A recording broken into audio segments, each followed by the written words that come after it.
long time after God had created the world and made man and all the animals and birds, he noticed that people were no longer kind to each other and that they didn't obey God anymore. So he was angry. But God did see one man in the world who was kind and good and who obeyed the Lord's word. This man was Noah. So God appeared to Noah, and he let him hear his voice. And the Lord said, "Behold, I will cause it to rain upon the earth 40 days and 40 nights. I will bring a flood on the earth to destroy all flesh, and everything that is in the earth shall die." But God told Noah to build an ark and to take 2 of every animal in it with him to keep alive during the storm. And when Noah had heard God's voice, he was grateful, and he set to work right away to build the ark. This was a great boat with many, many rooms in it. When Noah finally finished it, he went out into the fields and woods, for he had to talk to all kinds of animals and birds. He talked to the lion and the wild horses. He talked to the pigs in the barnyard and the elephants in the jungle and the cute little kittens in his own house. Noah talked to all the animals on the face of the earth, even to the doves, cooing in their nests.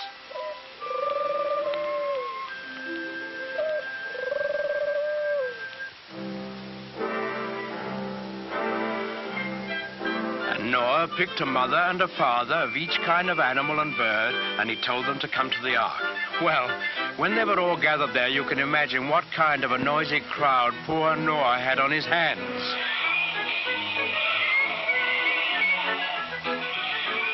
What with lions roaring and pigs squealing and monkeys chattering and hyenas laughing, well, it must have been noisier than a crowd of children on the annual Sunday school excursion. But Noah was wise and gentle, and he understood about animals, so he got them lined up in a long row, 2 by 2, and then he started them up and into the ark through the big door in the side. The bees were the last to go in, because bees have a stinger in their tails, and no animal wanted to get in line behind them. Noah stored food in the boat, and then saw that his wife and his sons and their wives were safely inside. Then he shut the big door behind him, and he bolted it so that no one could get. Then there was a flash of lightning, and the thunder roared as it never had before. Big black clouds hid the sun so that it was almost as dark as night. And out of those clouds came the greatest rain the world has ever known. It lasted for 40 days and 40 nights, as God had promised Noah. All the land was covered with water, and not a house or a living thing remained anywhere.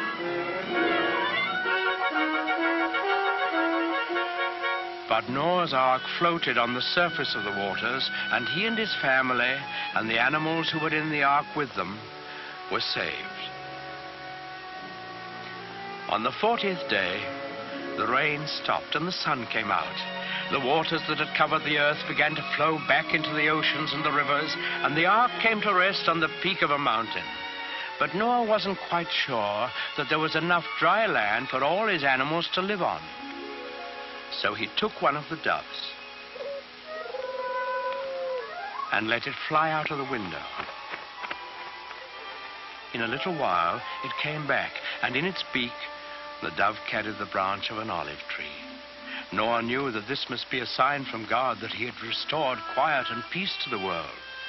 So he opened the door of the ark, and he and his family and all the animals came out on the dry land, and they praised God and thanked him. Then the Lord appeared again to Noah. He promised him that he would never again send a flood to destroy the earth.